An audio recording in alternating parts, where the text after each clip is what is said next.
обычных маневренных самолетов, которыми для разворота противника требуется длительное маневрирование с предельными перегрузками.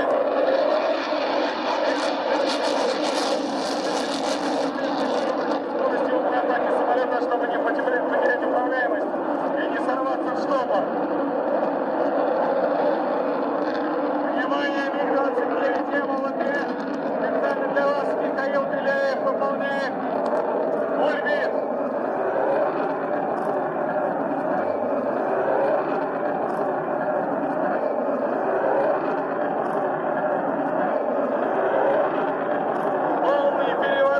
So hello people, today we are going to look at this marvelous aircraft, the MiG-29. It's a Maisto tailwinds version, and really I think if they are like available right now because they have discontinued production, you should really buy one. Actually, this is a wing to wing, rivet to rivet copy of the actual MiG-29, and it has all the details that you would expect in a model. And for a, not exactly call it a model per se, because from my point of view all models require to be assembled. This didn't require to be assembled, and frankly it's very easy to handle, and it's not a toy. And why is it not a toy? Because I know for one, because my brother doesn't like it at all. The wheels don't roll, and frankly it's like relatively small compared to toys and relatively expensive too. But yeah, it's like affordable. If you save up for some time, you might be able to buy one, and it's not exorbitantly, or it's not like completely out of reach of that like many other models by reputed companies like Hasegawa, Revell, etc. So anyway, in this video we are going to look at the history of the actual jet fighter itself, the legendary MiG-29, and after that I'll show you some cool footage and give a final precise view of the model itself, the Maisto Tailwinds MiG-29. Anyway,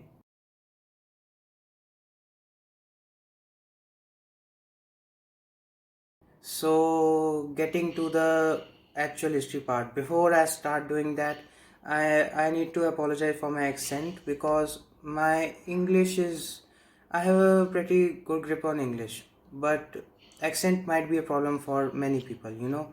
So if you have any problem understanding what I say, you can always ask me in the comments, because I'll always be available there.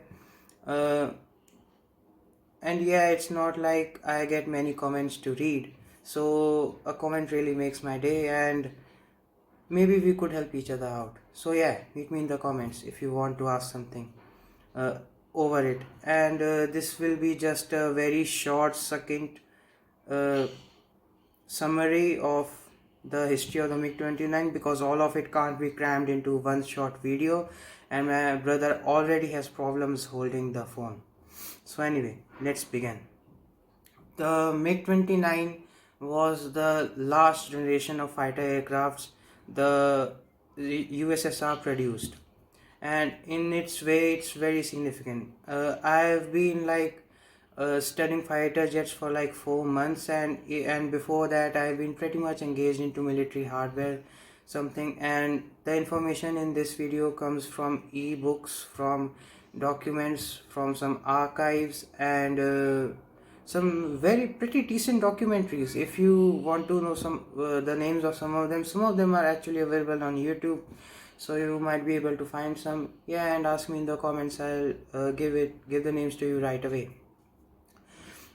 So yeah, the last generation produced by the USSR, and the MiG-29 is pretty special because it gave the reputation of the MiG back to its owners, and we all know that in the 1960s and till the mid 70s, the Soviet aircrafts acquired a pretty bad reputation because of their performance in the Middle East, you know, and this set the accord right. From mid 1960s to the start of the early 70s, you had pretty marvelous legends like the American F-16, the F-15 Eagle emerge out of American factories, and these were fourth generation aircraft. The At this point of time, the standard workhorse of the Soviet Air Force and other countries allied to it, which we call second world countries, was the MiG-23, and it was a third generation aircraft. So there was really no competition uh, with the Americans. The Soviets didn't sit idle though. The MiG-25 Foxbat, the legendary interceptor, uh, was a sort of part-time solution, just like how the Americans upgraded the F-4 Phantoms to combat the third generation superiority that the MiG-23 had presented. Uh, this basically But this was a partial countermeasure because the MiG-25 was always designed as an interceptor and not as an air superiority fighter. The F-16 was considered by the Russians to be the main danger to the air superiority. So they really needed to come up with something to counter that.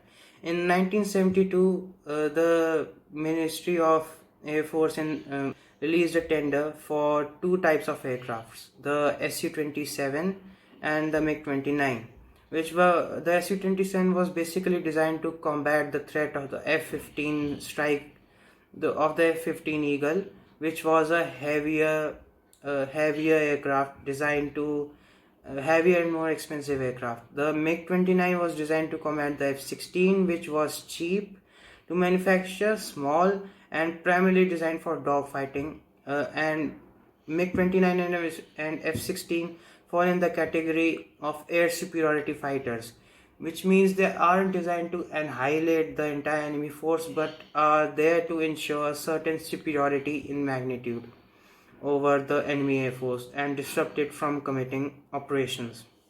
So we get down to the specs of the aircraft, and yeah, it's a pretty decent aircraft, and this model has almost everything that is there on the real aircraft, and so it will be very easy to point out things here and explain it later on. So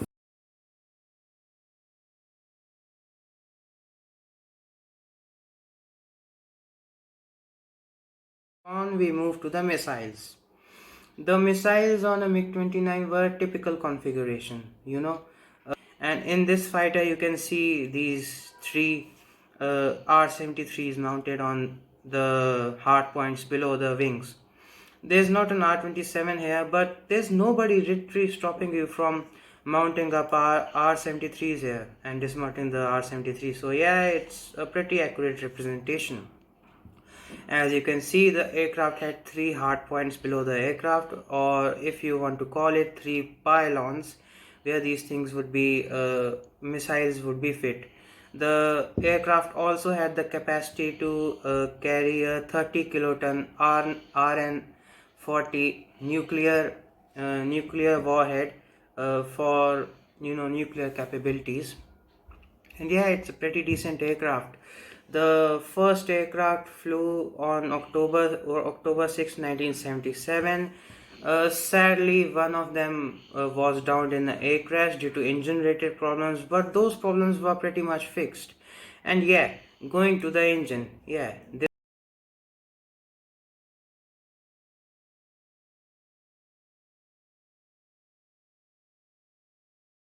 this part right here. So this is like only the engine nozzle, but I think you get the idea. So yeah, these engines are the RD-33 Sergodov-Irodotov engines. This was particularly a risk for Mikhail Gurevich, MiG, the MiG Design Bureau, because they were a departure from the safe choice of the Tumansky engines, which MiG had traditionally been using on the MiG-21 and then on the MiG-17 too. But yeah, that choice turned out great. The RD-33 uses less fuel and gives more thrust than fighter jet engines of the contemporary era. But there is one problem with these engines. These engines produced a lot of smoke, which made the aircraft detectable. However, the VVS, or the Soviet Air Force at that time, wasn't really considered about it, because they weren't really focused on stealth and everything, and traditionally the Soviets have made them focus more on dogfights and maneuverability, and the Americans have been on board with all the stealth tech. uh, so yeah, the aircraft also features twin canted wings, and a special feature is these wing roots right there on the leading edges.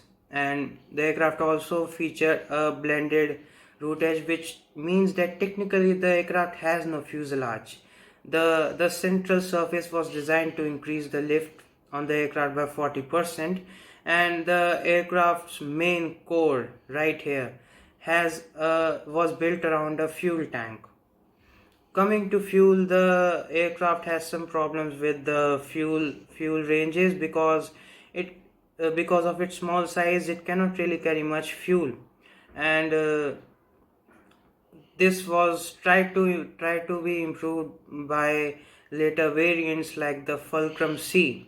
The Fulcrum C is sort of a misnomer, because in the Fulcrum C, it basically refers to a plethora of variants of the MiG-29, uh, like the MiG-29 OVT, the SMT, and the thrust vector UPG. These are all variants that have a marked departure from the traditional line, and all of them support a sort of very remarkable spine. This aircraft does not have that. I am just showing that to you. Uh, and that remarkable spine came from the fact that these variants were fitted with additional avionics, and the UPG was also fitted with fly-by-wire control systems and also an additional fuel tank inside them. So basically the aircraft has a range of 1500 kilometers. With 3 additional fuel tanks it can travel 2100 kilometers. Another marked feature of Russian military aviation is how they pay attention to the ruggedness of the aircraft. So basically, the air intakes right here on this one have grates or uh, doors over them, so that they can be covered when they are on taking off or landing, to prevent debris from being sucked in. And at that time the aircraft draws in air from spring loaded louvres on the top, near the cockpit of the aircraft, yeah, you can say that, to get the power for its jet engines. And yeah, with when these are open, the aircraft can cruise at a speed of 800 kilometers per hour, which is very remarkable for a cruising speed. The aircraft has a speed of 1500 km per hour on 11,000 meters height, and on level ground or on sea level, you can say that it has a speed of 2500 kilometers per hour, which is crazy, guys. Anyway, the aircraft had its own shortcomings, because it wasn't very reliable to begin with, and these problems were stamped out later on in the production runs. But yeah, due to the costs and everything, these things require a high lot of maintenance. You need to have some lot of infrastructure behind them to just keep the aircraft running. And the main airframe of the aircraft was made with lithium aluminum alloys, which reduced the number of bolts required on the aircraft and made it cheaper to produce. But it also made it less durable than its Western counterparts. The airframe's lifespan is only 350 hours before a long due overhaul. The cockpit is pretty much redundant in this aircraft, because it doesn't contain a fly-by-wire system but has a hydraulic mechanical system, as which was very prominent on the earlier versions of the aircraft. Fulcrum C variant aircrafts have quadruplex analog systems, which is basically a redundant fly-by-wire system, and two CDR displays inside the cockpit, which is an attempt to upgrade it. But due to its small size, it couldn't be upgraded really much, and the Soviet Union entered tough times, uh, eventually leading to the disambiguation of the Soviet Union and the formation of Russia. And the starting years of Russia from 1991 to 1998 were very chaotic, and the MiG-29 being a design of a Mikoyan design bureau, the bureau ran out of funds, and basically it couldn't really be invested in much and upgraded much, unlike the F.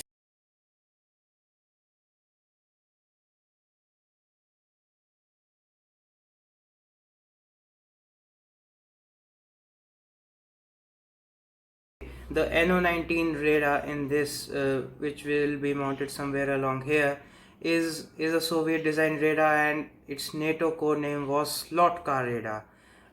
It very easily tramples the pilot with very excessive information, and since the MiG-29 doesn't have complex electronics, because the electronic industry in Soviet Union was very redundant to say the least, uh, the the pilot needs to pay constant attention, unlike fly-by-wire systems in the F-16 or the F-18.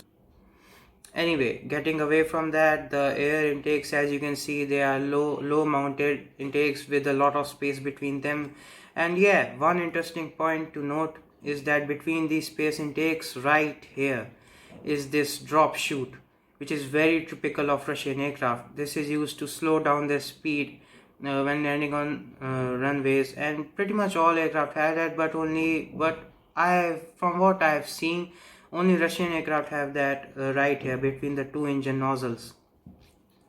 And yeah, that's that. The tailplanes move not on this model but on the actual aircraft, which has become pretty much a staple from the 1960s, I suppose. It was designed to counter the F-16, and believe it or not, it did a pretty good job against the F-16. It even surpassed the F-16's performance in some areas like maneuverability, speed. But yeah, it had its shortcoming, and yeah, people get pretty salty when things come to about Soviet and Russian legends like the Su-35, the Su-57, the MiG-29, the Su-27, the MiG-15, the MiG-21, and the MiG-31 Foxhound. But yeah, if you are a US military aviation enthusiast, I think you should cut the MiG-29 a little bit of slack, because the fear caused by the appearance of the MiG-29 and Su-27 gave America a marvelous aircraft to look at. It spawned the production of the Advanced Tactical Fighter program in US Arsenal, which gave birth to the F-22 Raptor and the Y-23 Black Widow fighter aircraft, which didn't really went into production, but the F-22 Raptor is pretty great, and I think all Americans or American aviation enthusiasts pretty much like it. The aircraft has an air brake on it, the MiG-29 has an air brake on it as well. And yeah, that's about it about the aircraft. The aircraft has also a secondary ground attack role, which it doesn't really fulfill quite well. But yeah, to a certain degree, it's pretty effective at that.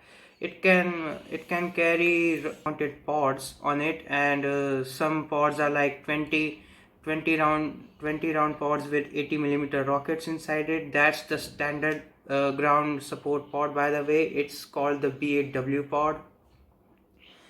And yeah, the first prototype of the MiG-29 is located at the Munino Air Force Museum in Russia, and the first aircraft which were manufactured at the Gaz-30 plant in Moscow, just 3 kilometers away from Mikoyan Gorevich Design Bureau's headquarters, were manufactured in like mid 1982, and in August 1983 these aircraft entered service in Russia. The first regiment to receive them was the reputed Kubinka regiment, where Kubinka is like 40 miles from Moscow. And the MiG-29 also has a trainer variant, which is two-seater, as is typical of all Russian aircraft, the MiG-29UB. It has an NO-18 radar, which allows the instructor to generate threats automatically on the radar and allow the pilot to respond to them accordingly. The normal aircraft also has a GSH 301 30mm cannon fitted inside the wing roots right here. I don't know if you will be able to see it or something, but yeah, there's a slight indentation here because, and even though and I'm surprised that even though these Maisto tailwinds models are mass produced, they have a surprising amount of detail in them. And yeah, that's about it about the fighter jet itself. I wish I could tell you more about this aircraft, but yeah, let's just get to the review of this model. So yeah, the Maisto tailwinds is a pretty decent aircraft. To just compare the size of things, I think it's pretty great for its price, and the size is also pretty comfortable. Yeah, you can compare it to a standard sort of pen right here. I mean, I can also get some other things right now to compare it with, like for example, I could get this book right here. Yeah, so it's a pretty big aircraft. If you're skeptical about its size on things, I don't think you need to care about it anymore. And the aircraft and the model is of pretty sturdy quality. Surprisingly, uh, you could touch the surface and feel that it's plastic, but no need to worry. It's not like the throwaway plastic you will find on things. This is black light. Very probably this is black light. Black light is a sort of plastic which you will find on switchboards, and actually it has a metal frame inside of the plastic layer. You will know it if you clang these tail planes right down. It makes a sound on typical boards. Yeah, I'm not going to do that much because damage your own aircraft. Seriously, buddy. This is mine. Anyway, so what I really like here in the detailing is this air intake. Like, this is a high level of precision required right here, and it does accord a certain sort of aura to the authenticity of the aircraft. And the front shots of this aircraft are absolutely gorgeous. And more than that, it also replicates the movement of these fins due to these slots right here. You see them, these little slots. These move back and forth to replicate the movement of the aircraft. And yeah, but these things are not in continued production anymore. There's a lot of old stock, and some factories are still functioning. They are putting it out. I checked things on the Maisto website, which a link to which is given right here, but it doesn't feature on their website anymore, and it is there on older sections of the website. So yeah, I'm guessing that production is pretty much ceased, and it also has the MiG-29 Fulcrum title right down here and the Maisto title right down here. The aircraft balances itself pretty well, even though these landing gears they don't move, but they do a pretty good job of keeping the model stable. If these are they are not too expensive or exorbitant like other models, but they are not being sold at a throwaway price either. So I suggest you please buy it. The cockpit sheen, as you would have noticed by now, is also very great, and the detail around the engines is also pretty good. The red stars of the VVS, or the Soviet Air Force, are pretty great too. And yeah, it's got 6 pylons just like the real deal. They screw all over. You can actually tell by the build of this thing that it is a pretty good model of the actual deal. And I'll suggest that only and only if you are an aviation enthusiast should you buy one, because I have read a lot of reviews from the e website I bought it from, and people are saying things like this is too short to be a toy, and the wings don't, and the wheels don't roll, and all of that. Please don't buy it if you are looking for a toy. Please just don't. uh, this is not a toy. So, but yeah, it's a general misconception that models are toys, and even on the website it was listed as a toy. And yeah, I mean, I get it. This is not like a fully fledged model, but it is at least a 1:20 ratio scale replica of the actual aircraft, and it does that to a pretty high degree. And you can.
So yeah, that's it about this fighter aircraft. If you want to know more about this aircraft or want me to do a part 2 about this aircraft, you can well write it in the comments. And anyway, let's just say a goodbyes, and I'll ask you to like or subscribe, because that way I'll know if I am doing things right, and if I am doing things right, you are free to tell it to me in the comments. I looked up pretty much a lot of videos on the MiG-29 Maisto tailwinds version from YouTube, and most of them are like unboxing videos with bad camera angles. So I thought I'd do something niche, and maybe create something unique. Anyway, thank you and see ya.